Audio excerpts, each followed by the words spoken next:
Hey there, citizens, Paller here, and welcome back. So today I want to kick off a new series within Star Citizen.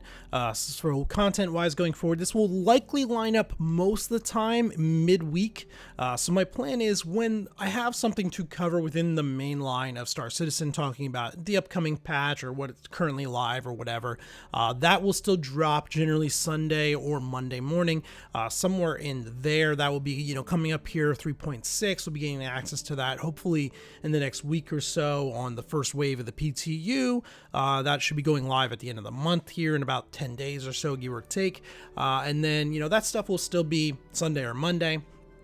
Then on either Wednesday or Thursday, I want to do what right now I'm leaning towards just calling Loadout. And the only reason I'm hesitant to actually call it that is I'm sure there's a lot of other people out there that have used that term. I'm sure there's, even within Star Citizen, there's probably channels out there doing loadouts for that. But it is what the video series would be, so it would be an apt name for it. Essentially what this will be is on Wednesday or Thursday will be a video covering either a specific weapon or a specific ship, or in some cases a specific loadout for a specific ship. The reason we kind of have to specify this a little bit is, unfortunately, if you rent a ship through the rec system, you cannot customize that ship. So if I have the ship already in my hangar or whatever, and you request a specific loadout on that, I could do that ship with that loadout and really customize it out. However, if you request something a little more rare, like you can see here in the footage in the background, I was kind of playing around. I was looking at getting the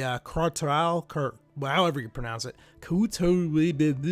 Anyway, we'll call it KA for short. I was looking at this guy and I got him, only to find out afterwards that I can't actually customize the loadout on it. So if you wanted to see this specific ship with this specific loadout, my hands would be kind of tied.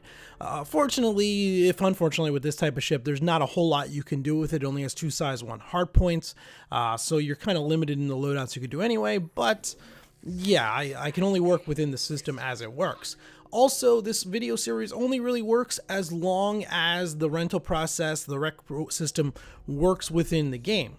So in 3.5, it did not work. It was completely broken. You could try renting stuff, it didn't work. 3.5.1, it does work now. It seems to be working pretty well. We'll see what happens in 3.6. A 50-50 chance they break it.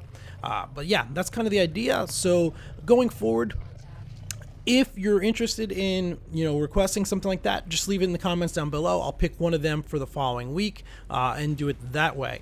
I'm also going to open up this with, starting off, we're actually going to just look at Hardpoint.io just to see, okay, this is the loadout I'm running on this ship, so you can get a basic idea of how it is. With that out of the way, let's go ahead and let's get into it. And today we're going to be starting off with the sister weapon that's been in game for a while of the Tachyon siege cannon that was added in 3.5. A few weeks back, I did do a video about the weapons of 3.5, and I talked about this cannon, and honestly, I was quite disappointed. Early on, it was very strong, the Tachyon cannon, not the one we're dealing with today. Started off very strong in the PTU builds, and then they nerfed it down quite hard to where its rate of fire and its damage just make it not very competitive. But this had me interested in some of the ballistic cannons, and kind of the sister weapon of the Tachyon one would be the Tarantula GT-870s. It comes in 3 sizes. You got Mark 1 for size 1, Mark 2s, Mark 3s, 2 and 3 respectively. So I went ahead and loaded out a Gladius with 3 of the Mark 2s, all gimbaled, so I could use the gimbal assist system. And you'll see here's the Hardpoint.io to give you a basic idea of the numbers. Overall, their damage is middle of the road for this type of weapon for a size 2.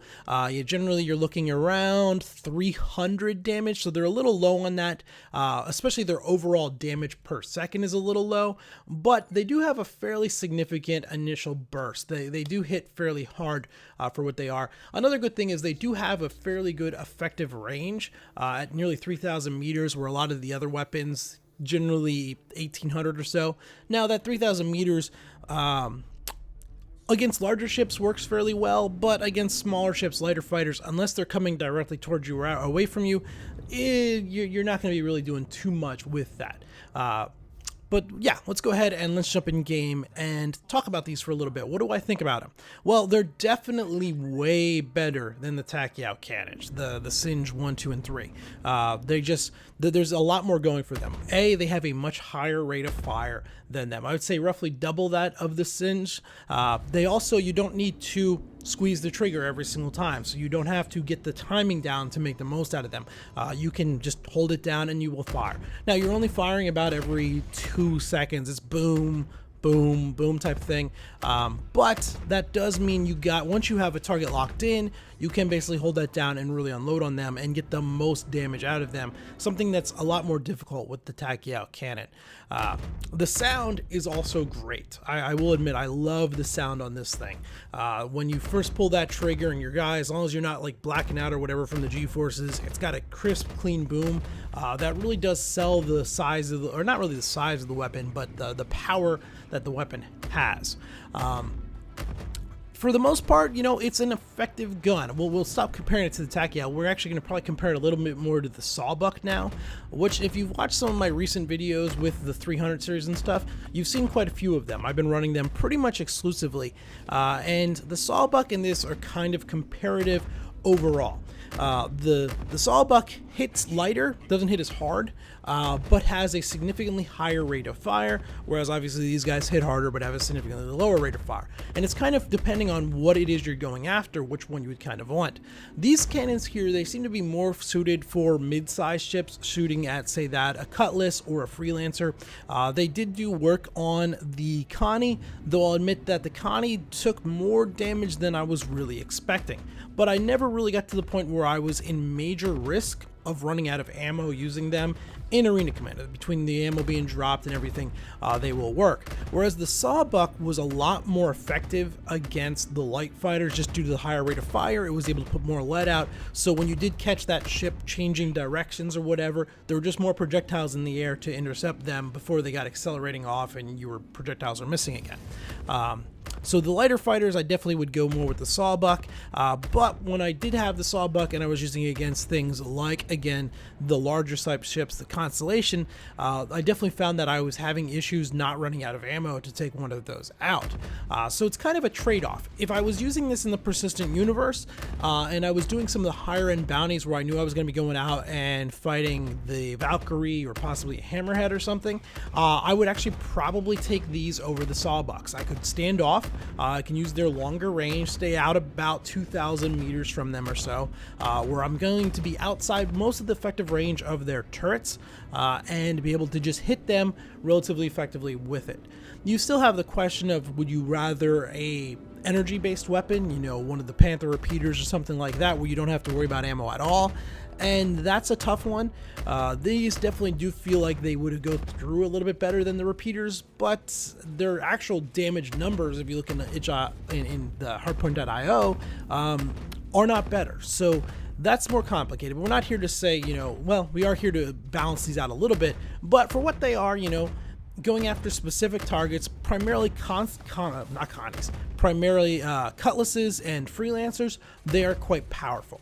Once you get beyond that, yeah, you start to run into a little bit of trouble, and I would not take these out to go all whole crazy against a bunch of smaller, lighter ships. That's going to run into trouble also, but they will serve you well overall. They are reliable, and that sound, I think this may be the best sounding gun in game right now, or ship weapon in game overall. I really like that crisp pop when you fire these things off. Do I highly recommend them? Probably not. They're fun to play around with. They definitely are. I would take them out one time or something if you got the right ship for them and you can gimbal them up just to give them a go. They're definitely not a hard pass like some weapons are, like the Gt is, but they're definitely not one of the stronger weapons overall, in my opinion, from what I've played so far. So there you guys go. That is the size 2s. I should specify that. I can't remember if I said that at the beginning or not. So the size 3s are obviously going to hit a little bit harder and everything, but overall, it's a solid, not terrible weapon, but certainly not one of the exceptional shine out weapons within the game currently. If you have a ship that has one by default within the loadout, you'll do just fine. You know, it's not like the M4A lasers or something like that, but you'll probably eventually want to swap them out, especially with the redone insurance system now, with claims automatically putting the same weapons back on. Yeah, so let me know what you guys think in the comments down below. We're going to tweak this formula a little bit. If you have a specific weapon or ship you want to see, leave that in the comments down below also. We'll pick one of them for next week. And until then, though, this has been Power. Thanks for watching.